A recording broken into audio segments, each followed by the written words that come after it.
아동학대 전문로펌 대한중앙대표 조기현 변호사입니다. 유명 만화가 주호민이 본인의 아들이 특수교사에게 아동학대를 당했다 하며 시작된 사건이 있었죠. 특수교사 아동학대로 처벌해달라고 고소했으나 1심 판결에서 특수교사도 또 주호민도 만족하기 조금 어려운 결과가 나왔었습니다. 주호민에게 고소당하여 결국 검찰로부터 기소까지 당했던 특수교사는 1심에서 선고유예 판결을 선고받았습니다. 즉 주호민한테 고소당한 그 특수교사에게 아동학대 유죄는 인정되지만 유죄를 인정하는 법원의 판결 중 가장 가벼운 판결로서 2년이 지나면 재판받지 않은 것과 같은 효과, 즉 면소의 효과를 내도록 하는 선고인데요. 무죄를 주장하던 특수교사 입장에서는 어쨌든 유죄라는 게 만족스럽지 못했을 것이고, 아동학대 피해를 당했다라고 주장하는 주호민과 특수교사가 아동학대 범죄를 저질렀다라고 주장하는 검찰로서는 더 강한 처벌이 내려져야 되는 것 아니냐, 선고유예는 너무나 가볍다, 만족하기 어려운 판결이었습니다. 사건은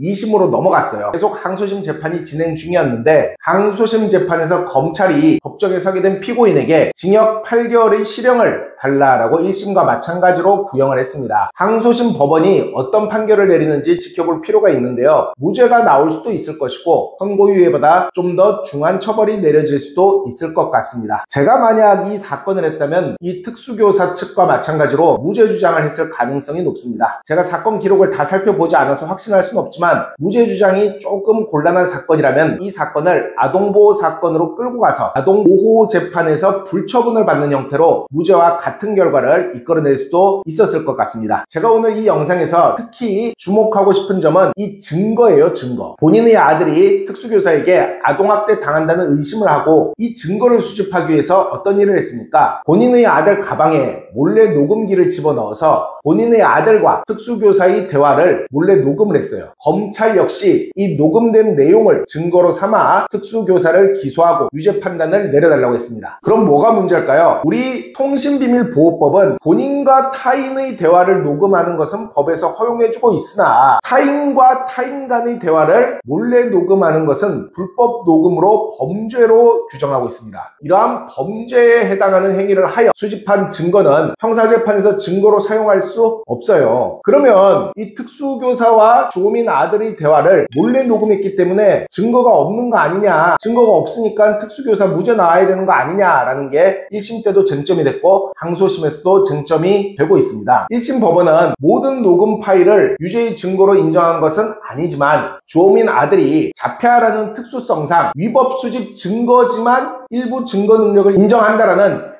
이중적인 판단을 하게 되는데 저는 부적절한 판단이었다고 생각합니다. 이런 유사한 사안에서 우리 판례의 태도는 무엇일까요? 원칙적으로는 위법 수집 증거로 봅니다. 부모가 아이의 몸이나 가방에 녹음기를 몰래 부착하여 아이와 교사의 대화를 녹음하면 통신비밀보호법 위반, 그래서 기본적으로는 증거로 사용할 수 없다라는 게 원칙이지만 아이가 너무 어리고 아동학대 당했을 때 부모에게 제대로 설명할 수 있는 정도의 나이나 인지 능력이 없으며 동시에 교사가 아이한테 폭언이나 모욕적 발언하는 게 대화가 아니라 하나의 학대 행위로 볼 수 있다라면 대화가 아닌 학대 행위를 녹음한 것으로 유죄로 볼 수도 있다라는 태도예요. 그렇기 때문에 몰래 녹음된 아동학대 사안에서 항상 쟁점이 됩니다. 우리 판례의 태도도 이처럼 복잡하기 때문입니다. 항소심 결과를 한번 지켜볼 필요가 있는데요. 이러한 위법 수집 증거가 주된 쟁점이 되는 만큼 항소심에서 1심 판결이 뒤집힐 가능성도 배제할 수는 없습니다. 아동학대 전문로펌